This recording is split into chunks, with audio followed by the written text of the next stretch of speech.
6 o'clock this morning on a Wednesday. We're glad you're with us. I'm Tim Pham. And I'm Channing Curtis. Well, you might want to bring your umbrella, your rain boots, your raincoat, all of these things. Just keep them handy with you because you're going to need them. Meteorologist Thomas Patrick has been telling us all about this. So Thomas, how long will this rain be sticking around? Yeah, it's just another all-day rain today, Channing, and it will continue in part for tomorrow. It was anticipated to be a 4-day weather event between Monday and Thursday. So we're getting into the back half here, but we are still right in the thick of it in terms of that rainfall. And even though we caught a little bit of a break from the rain here in Spokane, radar is starting to fill back in with that rainfall. You can see that heavy batch right over Ritzville. In fact, let's zoom in over Ritzville and see where Doppler radar is indicating that, in fact, some red spots. That would be heavy rainfall over Ritzville. So even if you're driving along I-90 past Ritzville and that Highway 395 exit, that would be some very, very heavy rain. But this is moving towards Spokane County,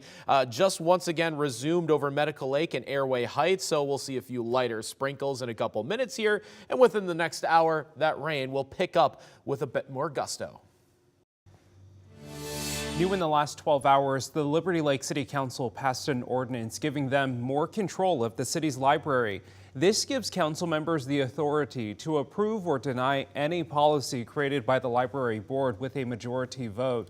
It does not impact policies already in place. Liberty Lake's mayor says she may not sign the new ordinance, meaning she may not support it. However, it will still become a law. Some residents criticize the timing of reintroducing the issue, calling it a, quote, sneaky attempt to take advantage of a post-election loophole.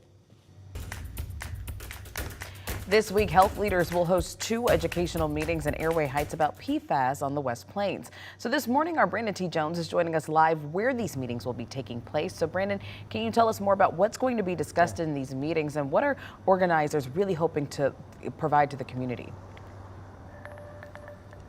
Yeah, Channing, you know, the ultimate goal with these meetings is to be educational, provide the community around them with details on what exactly PFAS is and the type of health impacts they can have on the community because of that drinking water and water sources around here. So in terms of what PFAS is a chemical. It's considered a forever chemical at that because it can cause human health problems and is often found in firefighting foam used to fight petroleum fires at airports. Because of that, military bases and airports often deal with contaminated water sources. Tomorrow, the first educational meeting will take place here at the hub in Airway Heights. The Spokane Regional Health Director will be one of 2 speakers discussing how to talk with your doctors about the topic, suspected PFAS health effects, drinking water concerns, blood tests, and strategies for family safety. That meeting will begin tomorrow at 7 p.m. It will run roughly about an hour and a half, followed by a meeting next Thursday, December 14th, focusing on the cleanup efforts of PFAS. The West Plains Water Coalition is hosting both of those meetings. Again, it is free to the public. They're also providing free childcare for children from age 3 to 9 if you're interested in attending. For now, reporting live in Airway Heights, Brandon T. Jones, KREM 2 News. Continuing coverage, a grand jury indicted the off-duty Alaska Airlines pilot accused of trying to shut off the engine of a plane mid-flight from Everett to San Francisco. They charged Joseph Emerson with 83 counts of recklessly endangering another person. That is a misdemeanor. He's also charged with 1 count of endangering an aircraft. Authorities initially charged Emerson with 84 counts of attempted murder. The grand jury threw those charges out. Our sister station in Seattle spoke with a lawyer representing the passengers on the plane. They filed a civil lawsuit against Emerson and Alaska Airlines. What the grand jury has done here is not say that what he did was less consequential, because regardless of whether he intended to kill people or did it recklessly, people still would have been killed had the airplane not been safely landed. Admitted to mental health issues and using drugs in the days before the incident. He is expected back in court on Thursday. 6:05 right now, time for your morning rush. More news in less time. Today, there's a Gray Fire community meeting. Tonight, community members will discuss tax rebates, a fundraising announcement, and pick up for pre-registered trees and stockings. The meeting starts at 6:30 tonight at the Medical Lake High School auditorium. And today, Spokane Transit will host a virtual open house. You can find a link to that virtual open house on the website that's at the bottom of your screen right now. Now, they hope that this will inform the public about the Division Street Bus Rapid Transit Project's progress. The meeting begins at 6:30 tonight.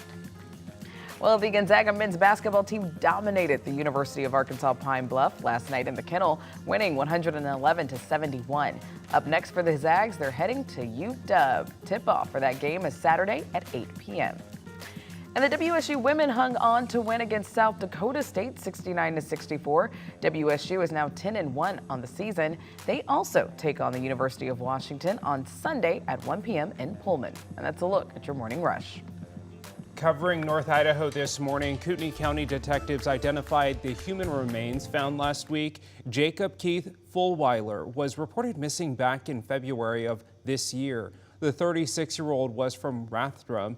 Hunters found his remains on November 26th in the Twin Lakes area. The cause of death and toxicology report have not yet been released. 6:07 on this rainy but mild morning for the inland Northwest. I want to hit on our temperatures because they remain in the mid to even upper 40s in many locations right now. Over at the airport, got 47 degrees.